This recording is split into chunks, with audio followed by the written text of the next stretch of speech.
ಹೊಸದಾಗಿ ಮಾಡಿರ್ತಕ್ಕಂಥದ್ದಲ್ಲ. ಅಲ್ಲ ಅಧ್ಯಕ್ಷರೇ, ಇಲ್ಲಿ ಉತ್ತರ ಕೊಡ್ಲಿ ಅವರೇ. ರೀಸೆಂಟ್ ಅಂದ್ರೆ ಸದನ ಪ್ರಾರಂಭ ಆದ್ಮೇಲೆ ಉಪಮುಖ್ಯಮಂತ್ರಿಗಳ ಹೇಳಿಕೆ ಮುಖ್ಯ ಮಾತಾಡಿ ಮುಗಿಸ್ಲಿ. ಬಿಜಾಪುರದಲ್ಲಿ ಯಾವ್ದು ಯೂನಿವರ್ಸಿಟಿ ಇಲ್ಲ ಬಿಡ್ರಿ.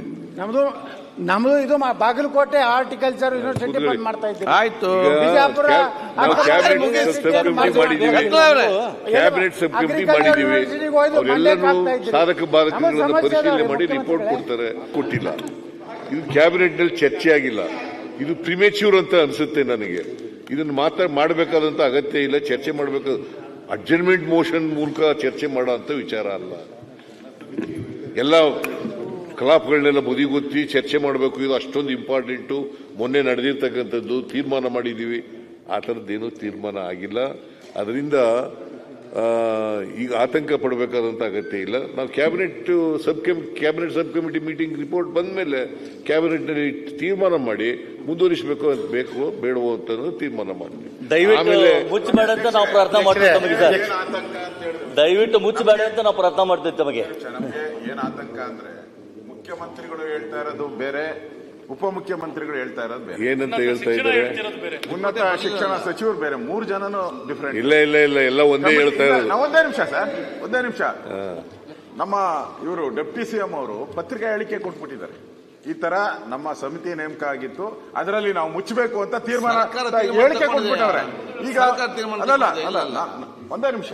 ಈಗ ಮುಖ್ಯಮಂತ್ರಿಗಳು ಏನ್ ಹೇಳ್ತಾ ಇದ್ದಾರೆ ಅಂದ್ರೆ, ಅವರು ಏನು ನಾವು ಇನ್ನು ಅದ್ರ ಬಗ್ಗೆ ಅಂತ ಪರಿಶೀಲನೆಯಲ್ಲಿದೆ, ನಾವು ಮುಚ್ಚಬೇಕೋ ಬೇಡೋ ಅನ್ನೋದು. ಬಾಗ್ಲಾಗ್ತೀರಿ ಬೀಗ ಹಾಕಲ್ಲ ಅಂದಂಗ ಆಯ್ತಿದ್ದು ಅಷ್ಟೇ. ಅಲ್ಲ, ಬಾಗ್ಲಾಗ್ತೀರಿ ಬೀಗ ಹಾಕಲ್ಲ ಅಂದಂಗ ಆಯ್ತು ಅಷ್ಟೇ. ಅದಕ್ಕೆ ನಮ್ಗೆ ಆತಂಕ ಇದೆ, ನಿಜಕ್ಕೂ ಆತಂಕ ಇದೆ. ಹೇಳಿದ್ದಾರೆ. ದಯವಿಟ್ಟು ಚರ್ಚೆಗೆ ಅವಕಾಶ ನೋಡಿ. ಈಗ ಮಾನ್ಯ ಸಭಾಧ್ಯಕ್ಷರೇ, ಯಾವುದೇ ಅಡ್ಜರ್ನ್ಮೆಂಟ್ ಮೋಷನ್ ರೀಸೆಂಟ್ ಅಕರೆನ್ಸ್ ಇರಬೇಕು. ಇದು ರೀಸೆಂಟ್ ಅಕರೆನ್ಸ್ ಇಲ್ವೇ ಇಲ್ಲ. ಮತ್ತೆ ಏನು ರೀಸೆಂಟ್ ಅಕರೆನ್ಸ್ ರೀ? ರೀಸೆಂಟ್ ಅಕರೆನ್ಸೇ ಇಲ್ಲ. ಇನ್ನು ಕ್ಯಾಬಿನೆಟ್ ಸಬ್ ಕಮಿಟಿ ಮೀಟಿಂಗ್ ಇಲ್ಲ. ಅವರು ರಿಪೋರ್ಟ್ ಬಂದ ಮೇಲೆ ಪರಿಶೀಲನೆ ಮಾಡಿ ಕ್ಯಾಬಿನೆಟ್ನಲ್ಲಿ ಈ ಹೊಸ ಯೂನಿವರ್ಸಿಟಿಗಳು ಏನು ಮಾಡಿದ್ದಾರೆ, ಯಾಕಂದ್ರೆ ಇವು ಹೊಸದಾಗಿ ಮಾಡಿರ್ತಕ್ಕಂಥದ್ದಲ್ಲ. ಇಲ್ಲಿ ಉತ್ತರ ಕೊಡ್ಲಿ ಅವರೇ. ರೀಸೆಂಟ್ ಅಂದ್ರೆ ಸದನ ಪ್ರಾರಂಭ ಆದ್ಮೇಲೆ ಉಪಮುಖ್ಯಮಂತ್ರಿಗಳ ಹೇಳಿಕೆ ಮುಖ್ಯ ಮಾತಾಡಿ ಮುಗಿಸ್ಲಿ.